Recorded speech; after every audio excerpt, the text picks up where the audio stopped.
아멘. 오늘 우리에게 주시는 하나님 말씀은 사도행전 25장 말씀입니다. 사도행전 25장 13절에서부터 27절까지의 말씀입니다. 사도행전 25장 13절에서부터 27절까지의 말씀입니다.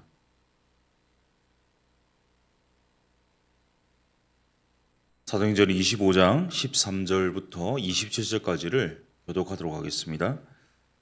수일 후에 아그리빠 왕과 버니게가 베스도에게 문안하러 가이사랴에 와서 여러 날을 있더니 베스도가 바울의 일로 왕에게 고하여 이르되 벨릭스가 한 사람을 구류하여 두었는데 내가 예루살렘에 있을 때에 유대인의 대제사장들과 장로들이 그를 고소하여 정죄하기를 정하기에 내가 대답하되 무릎 피고가 원고들 앞에서 고소 사건에 대하여 변명할 기회가 있기 전에 내주는 것은 로마 사람의 법이 아니라 하였노라.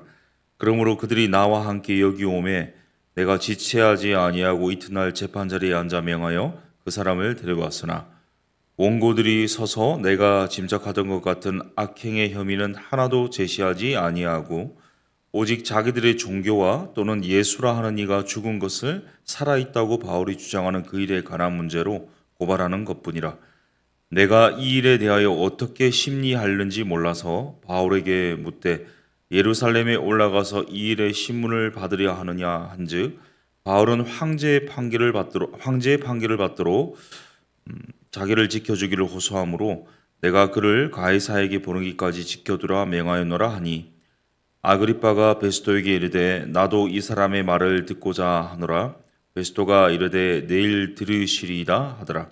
이튿날 아그리빠와 버니게가 크게 이염을 갖추고 와서 촌부장들과 시중의 높은 사람들과 함께 접견 장소에 들어오고 베스도의 명으로 바울을 데려오니 베스도가 말하되 아그리빠 왕과 여기 같이 있는 여러분이요 당신들이 보는 이 사람은 유대의 모든 무리가 크게 외치되 살려두지 못할 사람이라고 하여 예루살렘에서와 여기서도 내게 청언하였으나 내가 살피건대 죽일 죄를 범한 일이 없더이다. 그러나 그가 황제에게 상소한 고로 보내기로 결정하였나이다. 그에 대하여 황제께 확실한 사실을 아랠 것이 없으므로 신문한 후 상소할 자료가 있을까 하여 당신들 앞 특히 아그리빠 왕 당신 앞에 그를 내세웠나이다. 27절 같이 있습니다. 그 제목도 밝히지 아니하고 제수를 보내는 것이 무리한 일인 줄 아나이다 하였더라. 아멘. 오늘 본문 13절부터 15절까지를 제가 한번 읽도록 하겠습니다. 다시 봐주십시오. 수일 후에 아그리빠 왕과 버니게가 베스도에게 문안하러 가이사랴에 와서 여러 날을 있더니 베스도가 바울의 일로 왕에게 고하여 이르되 벨릭스가 한 사람을 구류하여 두었는데 내가 예루살렘에 있을 때에 유대인의 대제사장들과 장로들이 그를 고소하여 정죄하기를 정하기에. 아멘. 여기 13절부터 15절까지를 보면요, 오늘 본문의 주요한 인물들이 소개되고 있습니다. 13절을 보시면요, 아그리빠 왕이 나옵니다. 그다음에 버니게라는 여인이 나오죠. 또 베스도가 나오고 있습니다. 14절에 보니까 또 바울이 나오고요, 벨릭스라는 사람이 나옵니다. 15절에는 유대인의 대제사장들과 장로들이 등장하고 있습니다. 먼저 14절에 이 벨릭스를 보시면요, 우리 벨릭스는 원래 로마 장교로 복무하다가 형인 이 팔라스의 후광을 입고 유대 총독이 되었습니다. 하지만 이 사람이 원래 굉장히 돈을 좋아하는 사람이에요. 이 뇌물을 좋아하는 사람이고, 특별히 이 판결도요, 이 곱게 하지 못했습니다. 거기다가 이 진압할 때도 굉장히 강경한 진압을 함으로 인해서 나중에 이 총독에서 물러가거든요. 유대 본붕왕이었던 아그리파 1세, 지금 여기 나오는 아그리파 왕은요, 아그리파 1세의 아들 아그리파 2세거든요. 아그리파 왕의 딸인 드루실라와 결혼하기도 한 사람입니다. 벨릭스의 아내 드루실라는요, 바울이 전하는 이 그리스도의 복음, 이 말씀에 대해서 듣고자 했습니다. 그리고 벨릭스와 그 아내가 함께 이 복음을 들었거든요, 바울로부터. 하지만 벨릭스는요, 예수님 믿지 않았습니다. 조금 전에 언급한 것처럼 벨릭스는 이 돈을 좋아하는 사람이었기 때문에 이 바울로부터 돈을 받아낼 수 있을까 하여서 이 바울을 2년 동안 구류했지만 한 푼도 받지 못했습니다. 그러니까 말씀을 들어도 복음을 들어도 예수님께 반응하는 것이 아니라 이 돈에 집착하는 인물이 누구냐? 이 벨릭스였습니다. 이 당시 이 유대를 다스리는 총독 관저가 있던 이 가이사랴에서 이 소요가 일어나거든요. 유대인들과 시리아인들 간에 큰 충돌이 일어나는데 이 벨릭스가 이 잔혹하게 이 강경 진압을 하게 됩니다. 이 일이 황제까지 보고가 되어서요. 로마로 이 소환당하고 그 이후에 유대 총독의 역할을 감당하기 위해서 임명돼서 부임한 사람이 누구냐?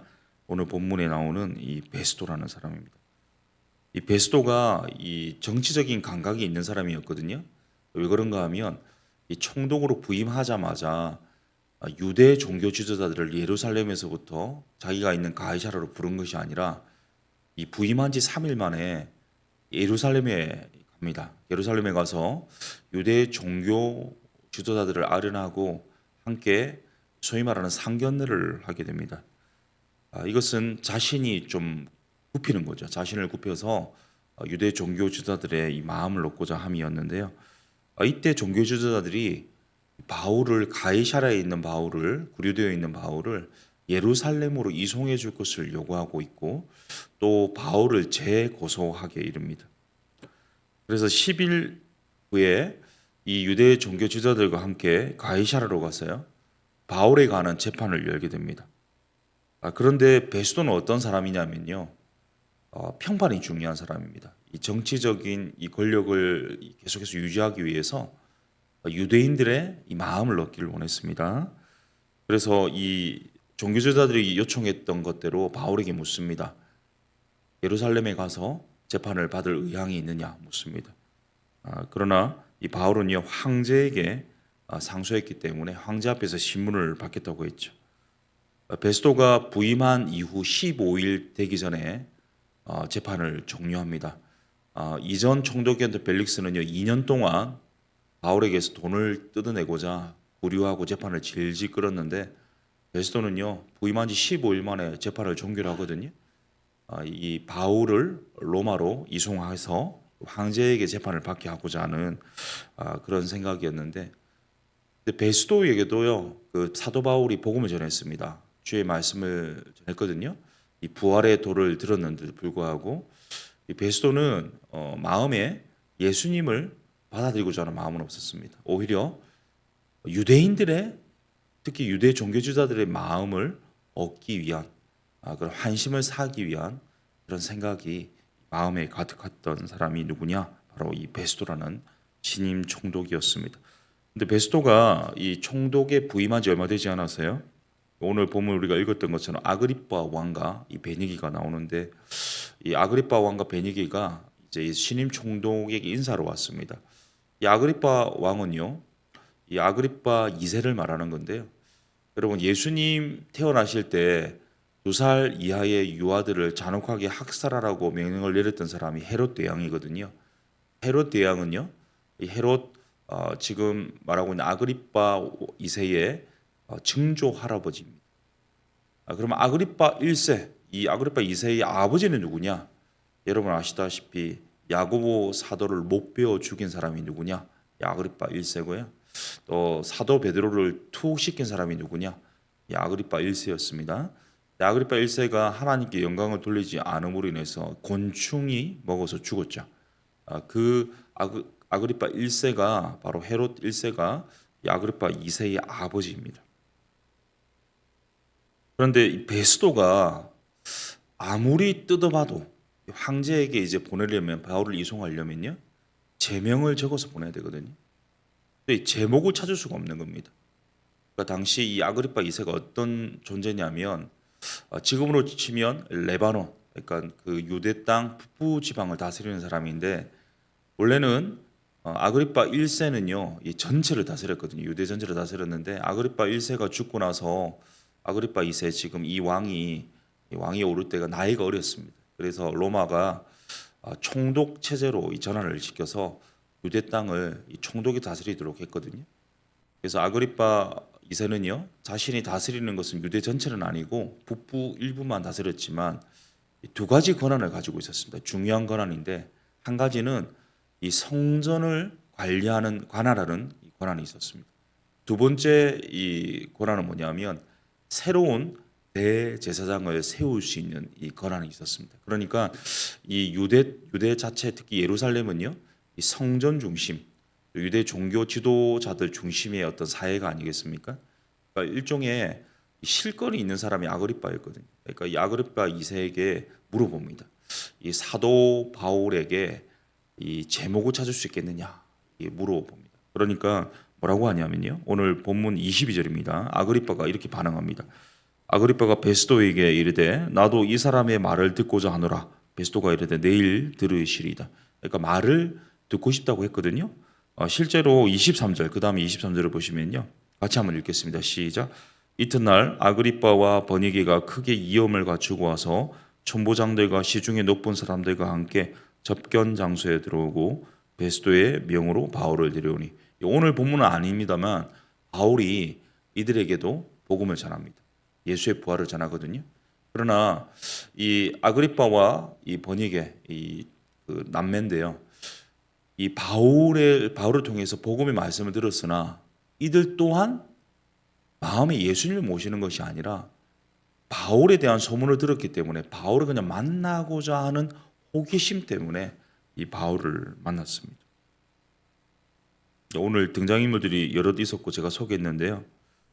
이 하나님의 말씀, 복음을 사도 바울이 전했습니다.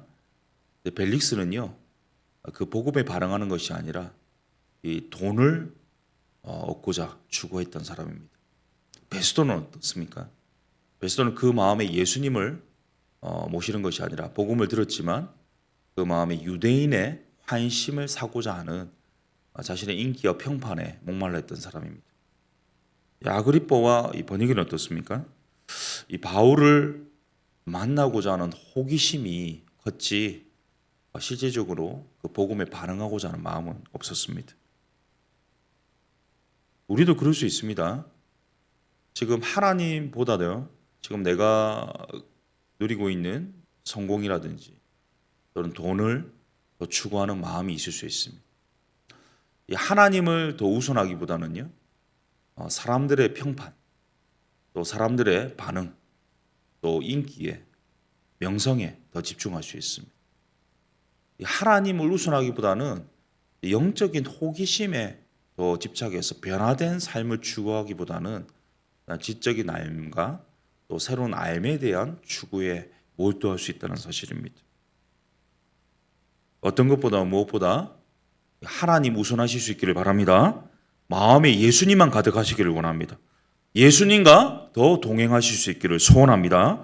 말씀을 듣되 합당한 반응, 예수님으로 가득한 그런 삶, 마음 자소에 예수님이 다스리시는 그런 하나님 나라를 날마다 누리는 우리가 될 수 있기를 간절히 소원합니다. 우리 14절을 같이 읽습니다. 14절입니다. 시작. 여러 날을 있더니 베스도가 바울의 일로 왕에게 고하여 이르되 벨릭스가 한 사람을 구려하여 두었는데, 이 한 사람이 바울이지 않습니까? 지금 바울이 구류되어 있는데요. 우리 대한민국 헌법에 보면 구류에 대해서 이렇게 말합니다. 1일 이상 30일 미만 동안 교도소나 경찰서 유치장에 가두어두는 가장 경한 형벌, 무거운 게 아니라 가장 가벼운 형벌이고 주로 경범죄에 적용된다 이렇게 표현하고 있는데요. 많이 맥시멈으로 30일입니다. 그런데 사도 바울은 지금 이 죄목도 없거든요. 이 죄에 대한 정확한 명칭도 없는데요. 구류 생활을 몇 년 하고 있냐면 2년을 하고 있습니다. 불법적인 일이고 부당한 대우죠. 그것뿐이 아니라 유대 종교 지도자들은요, 틈만 나면 지금 바울을 고소합니다. 그리고 재판을 통해서 바울을 제거하고자 하죠. 그리고 지난 며칠 전에 본문에서 봤겠지만 유대인들 중에는 먹지도 마시도 아니하면서 바울을 죽이고자 하는 그런 자객들도 있습니다. 벨릭스는 어떻습니까? 이 공무원 또 재판관의 역할인데 이 바울에게 돈만 뜯어내려고 했죠. 그가 지금 억울한 일을 당하고 있는지 이 재판의 공정성에 관심은 없었습니다. 베스도도 마찬가지입니다. 한쪽으로 치우친 이 재판을 하려고 했죠.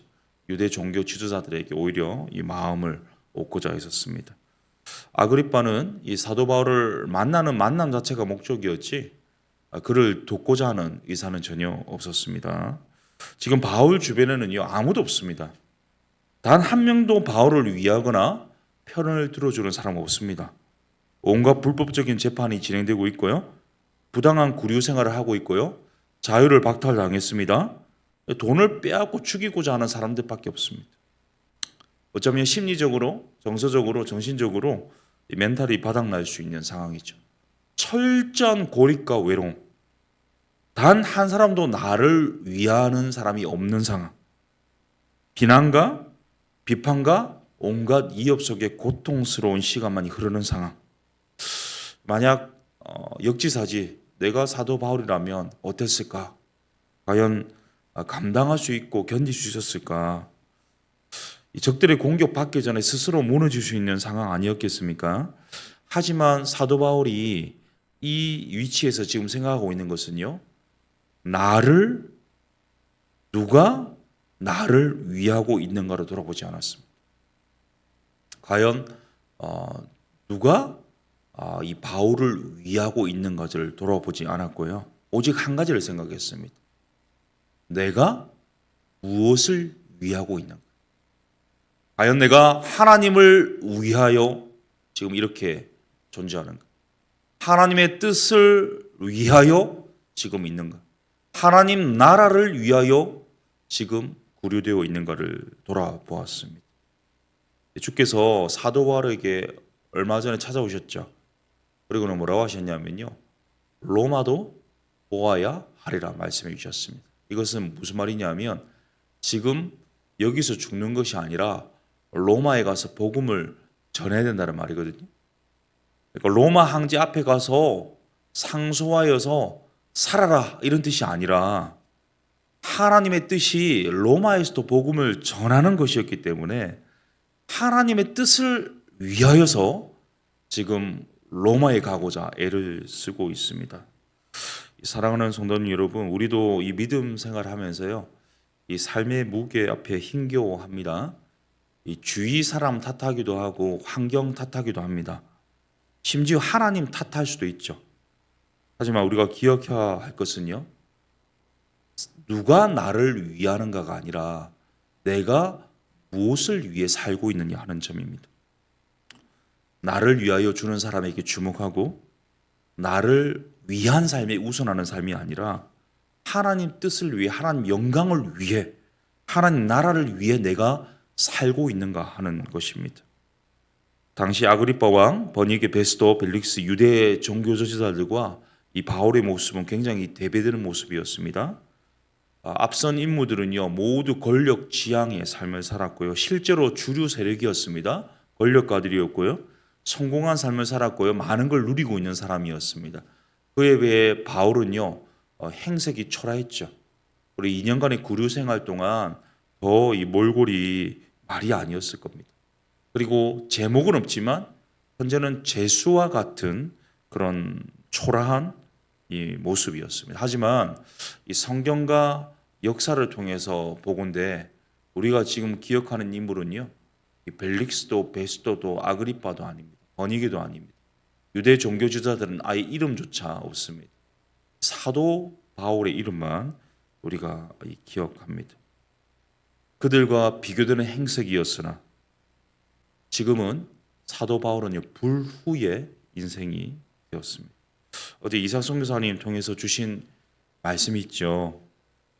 비록 현실에 척박한 삶을 산다고 할지라도 하나님께 영원히 기억되는 사람, 그런 사람이 바로 우리가 되기를 소원합니다. 내가 나를 누가 위하는가, 나를 위한 삶에 초점을 맞추는 것이 아니라 내가 과연 무엇을 위해 살고 있는가를 돌아보고 오늘 하루 이 무엇에 초점을 맞추고 살아갈지를 결단하면서 하나님이 기억하시는 인생 될 수 있기를 예수님의 이름으로 축복합니다. 우리 함께 기도하는데요. 베드로전서 3장 14절에 이런 말씀이 있습니다. 세 번역 성경인데요. 그러나 정의를 위하여 고난을 받으면 여러분은 복이 있습니다. 그들의 위협을 무서워하지 말며 흔들리지 마십시오. 날마다 이 복음과 말씀대로 살아가는 삶이 녹록지 않습니다. 때로 고난과 고통과 외로움과 비난으로 점철될 수 있습니다. 하나도 좋은 것이 없고요. 모든 것이 나쁜 것일 수도 있습니다. 하지만 그렇다 할지라도 마음에 오직 예수 그리스도만이 가득하게 하여 주셔서 이 복음과 하나님 나라의 말씀에 진력하는 것이 멈추지 않게 하여 주시고 나를 위해 사는 인생이 아니라 하나님 나라와 하나님 뜻을 위하여 하나님 영광을 위하여 하나님의 이 몸된 교회를 위해서 과연 내가 무엇을 하며 살아갈지를 생각하며 하나님께 영광 돌리는 삶이 되게 하여 주옵소서. 우리 말씀 기억하면서 함께 우리 자신을 반추하며 결단함으로 기도하겠습니다. 살아계신 하나님 아버지, 오늘 말씀을 통하여서 정말 이 사도 바울의 삶과 다른 모든 지도자들의 삶을 비교하면서 볼 수 있었습니다. 하나님, 떵떵거리며 살고요, 사람들에게 평판을 얻고 많은 거 누리고 산다 할지라도 하나님이 기억지 않는 인생은 아무것도 아닙니다. 비록 초라하고 고난과 고통과 어려움에 직면하며 살아간다 할지라도 정말 하나님을 위하는 삶, 하나님 나라를 위하는 삶, 하나님의 복음을 위하는 삶을 살 때에 하나님이 기억하신다는 이 진리를 다시 한번 깨닫게 하시니 감사합니다. 하나님, 오늘도 나를 위하는 사람이 없다 할지라도 하나님을 위한 삶을 살 수 있는 결단이 있기를 원하고 그런 믿음과 용기를 가지고 살 수 있기를 원합니다. 이 복음대로 말씀대로 살면요 어려울 수밖에 없다고 성경이 계속해서 말씀해 주십니다. 그럼에도 불구하고 오직 내 속에 예수 그리스도만이 왕 되시고 주가 되시고 오직 주 되시고 왕 되신 예수 그리스도의 부활을 선포하고 증거하는 삶을 멈추지 않게 하시고 중단하지도 않게 하시고 뒤로 물러서지도 않게 하여 주셔서 오직 이 복음을 위하여 하나님 나라를 위하여 하나님 영광을 위하여 하나님을 위하여 하나님 뜻을 위하여 오늘도 묵묵히 걸어가는 이 전진하는 그런 믿음의 걸음 걸을 수 있도록 주님 인도하시고 함께하여 주시옵소서. 우리 계속해서 기도하기를 원합니다. 우리 세워주신 리더들을 위해서 기도해 주십시오. 담임 목사님과 운영위원들, 순장들, 중직자들, 부교자들 한 분 한 분 하나님을 위한 삶, 하나님 뜻을 위한 삶을 살아가게 하여 주시고 자기를 위한 삶을 살지 않도록 하나님 인도하시고 붙잡아 주시옵소서. 기도했으면 좋겠고요. 우리 다음 세대를 위해서 기도해 주십시오. 이제 다음 세대 여름 사역들이 다가오고 있습니다. 우리 유치부부터 우리 청년부에 이르기까지 우리 다음 세대 여름 사역을 통하여서 이를 위해 준비하는 모든 교사들 또 이 준비 가운데 은혜 주시고 또한 이번 여름 사역을 통하여서 우리 다음 세대가 하나님의 영광을 위해 살아가는 예수의 제자들이 될 수 있도록 도와주옵소서. 우리 3주간의 더사랑 미션 컨퍼런스가 있었는데요. 우리 각자에게 주신 교회에게 주신 하나님 말씀이 있습니다. 이 말씀을 결단하며 간직하며 우리 남아있는 3주간 또 우리 미셔널 라이프 시리즈 계속해서 우리 집중할 수 있는 귀한 시간 될 수 있도록 주님께서 간섭하여 주시옵소서. 또 우리 교회 풍삼초가 진행되고 있습니다. 이제 마지막 향해서 달려가고 있는데요. 마지막 모임이 기다리고 있는데 이 모든 모임 가운데 복음에 있어서 다시 한번 재헌신하고 복음의 기쁨을 경험하고 또 예수님을 영접하고 또 복음 앞에 헌신하는 그러한 은혜의 시간이 되게 하여 주시고 이를 통해서 우리 교회가 하나님께서 허락하시는 이 생명구원의 역사를 경험할 수 있도록 주님께서 일하여 주시옵소서. 우리 교회를 위해서, 교회 사역을 위해서 또 풍삼초와 미셔널 라이프 시리즈를 위해서 또한 우리 리더들을 위해서 다음 세대를 위해서 합심으로 기도하신 후에 개인 기도하시고 돌아가도록 하겠습니다. 기도하겠습니다. 살아계신 하나님, 또 우리 더사랑교회를 위해서 기도합니다. 하나님이 세워주신 이 몸된 교회가 하나님의 영광을 위해서 귀하게 쓰임받을 수 있기를 간절히 소원합니다. 주님, 정말 우리 교회를 불쌍히 여겨 주시옵소서. 정말 정말 하나님께서 왕 되시고 주가 되셔서 다스리시는 교회가 되게 하여 주시고, 특별히 하나님 세워주시는 모든 리더들이 하나님을 위한 삶을 살아갈 수 있는 결단이 있도록 그 중심과 생각을 붙잡아 주시고 은혜 베풀어 주시며, 특별히 주님께서 은혜 주셔서 우리 다음 세대가 정말 예수의 제자가 되기를 원합니다. 예수의 꿈을 꾸기를 원합니다. 예수의 사람들이 되기를 원합니다. 하나님, 우리 모든 다음 세대 헌신하는 교사들, 교육자들, 또 모든 학부모님들, 특히 다음 세대 우리 모든 친구들이 예수님 만날 수 있도록 주님께서 은혜 베풀어 주시고 역사하여 주시옵소서. 하나님, 3주간 하나님 베풀어 주신 이 말씀의 은혜에 하나님 영광을 올려드립니다. 하나님, 이제 남아있는 이 3주간 미션 라이프 시리즈를 통해서 목사님 입술을 통해 선포되는 말씀으로 우리에게 도전하여 주시고, 또한 우리가 지향해야 할 우리 교회의 이 선교적인 이 삶이 무엇인지를 분별하고 깨달아 아는 시간 될 수 있도록 주님께서 함께 하시고 일하여 주시옵소서. 이 아침에도 우리 각자가 드리는 이 개인의 문제들이 있습니다. 기도 제목을 가지고 주님께 부르짖습니다. 하나님, 우리의 간구와 부르짖음과 탄식과 이 작은 신음에도 흠양하여 주옵시고, 하나님의 선하신 뜻 가운데서 선하신 방법으로 응답하여 주시되 가장 이 선한 길로 인도하여 주시옵소서. 주님을 기도합니다. 예수님의 이름으로 기도드립니다.